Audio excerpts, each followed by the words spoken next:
শিক্ষার্থী আগামী দিনের রাষ্ট্রপতি, আগামী দিনের প্রধানমন্ত্রী।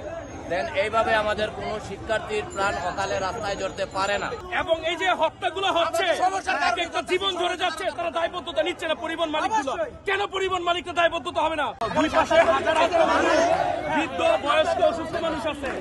আমার যে ভাই মারা গেছে তার বিচার হতে হবে।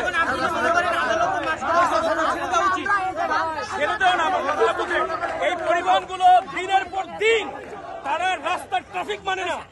এখানে ট্রাফিকরা আছেন, পারেন না। ট্রাফিক সার্জেন্টরা অনেক চেষ্টা করে, মানে না, তারা মানে না। পরিবহন মালিকদেরকে বাধ্য করতে হবে, পরিবহন মালিকদেরকে বাধ্য করতে হবে।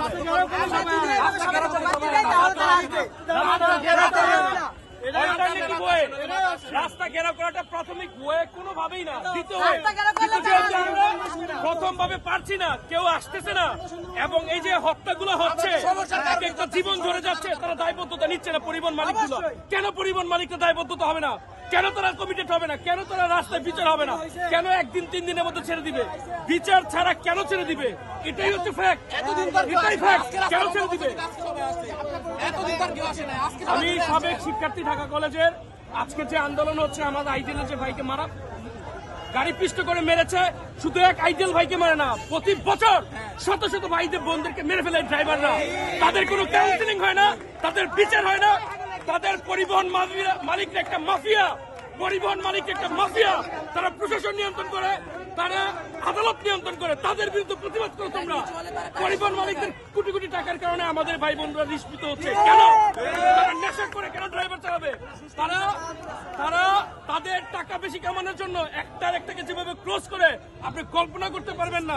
যাত্রী অনেক সময় তাদের গ্লাসগুলো ভেঙে শরীরে বিদ্ধ হয়, তারা এরকম কিছু করে। কিন্তু আমরা দেখি তখন লাইনম্যানরা কিছু বলে না, আমাদের সার্জেন্টরা যথাযথ ব্যবস্থা নেয় না। অতি দুঃখের সাথে জানাচ্ছি যে আমাদের সার্জেন্টরা যদি এই ধরনের গাড়িগুলোকে রেগুলার মামলা দিত তাহলে এটা করতো না। মামলা দেয় না, তার কারণ কি জানেন? কারণ পরিবহন মালিকরা তাদেরকে টাকা দেয়। পরিবহন মালিকের টাকা আজকে ছেড়ে দেয়, পরিবহন মালিকের টাকায় তারা জামিন দিয়ে দেয়। এটার আমরা ধিক্কার জানাই। স্থায়ী সমাধান হোক। আজকের এই ঘটনা যেন সামনে না ঘটে, সেটার জন্য যেভাবে রাস্তায় ডিসিপ্লিন গুলো মেনটেন করার দরকার ছিল, প্রশাসন সেভাবে মেনটেন করার জন্য ফোর্স করুক, মামলা দেখ। মামলা ছাড়া কোনো ওয়ে নাই। প্রয়োজনে ড্রাইভিং লাইসেন্স সিজ হোক। তারা কেন ড্রাইভিং লাইসেন্স সিজ করে না? ড্রাইভারদের যে ড্রাইভারগুলো এরকম করে গাড়ি চালায়। আমরা 2018 থেকেও আন্দোলন করেছি, এখনো চাই নিরাপত্তা। শিক্ষার্থী আগামী দিনের রাষ্ট্রপতি, আগামী দিনের প্রধানমন্ত্রী। দেন এইভাবে আমাদের কোন শিক্ষার্থীর প্রাণ অকালে রাস্তায় জড়তে পারে না। হ্যাঁ, আপনারা নিশ্চয় জানেন চলচ্চিত্র নায়ক ইলিয়াস কাঞ্চন এই নিরাপদ সড়কের জন্য উনি অনেক অনেক প্রস্তুতি নিচ্ছেন, ওনার পুরো পরিবারটা হারাইছেন। তারপরেও এইটার কোনো বিহেভ হয় নাই, এর কোনো সুরা আজ পর্যন্ত হয় নাই। তো এই পরিবহন শ্রমিকদেরকে এদেরকে আইনি আওতায় নিয়ে আসতে হবে। এইটাই, কোনো শিক্ষার্থীর প্রাণ রাস্তায় জড়তে পারে না। আমি একজন সাবেক শিক্ষার্থী, ঢাকা ইউনিভার্সিটি, আমি বললাম এইটা। প্রায় ঘন্টা খানেক অবরোধ রাখার পর অবশেষে পুলিশের সাথে কথা বলার পরবর্তীতে 1 ঘন্টা অবরোধ রাখার পর সায়েন্স ল্যাব যে মোড়টি রয়েছেন সেই মোড়ের অবরোধ তুলে নিয়েছেন ধানমন্ডি আইডিয়াল কলেজের শিক্ষার্থীরা। তারা যেটি বলছেন, তাদের সহপাঠী কে গাড়ি চাপা দেওয়া হয়েছে এবং তার বিচারের দাবিতেই মূলত এই যে অবরোধটি সেটি কিন্তু করেছিল তারা।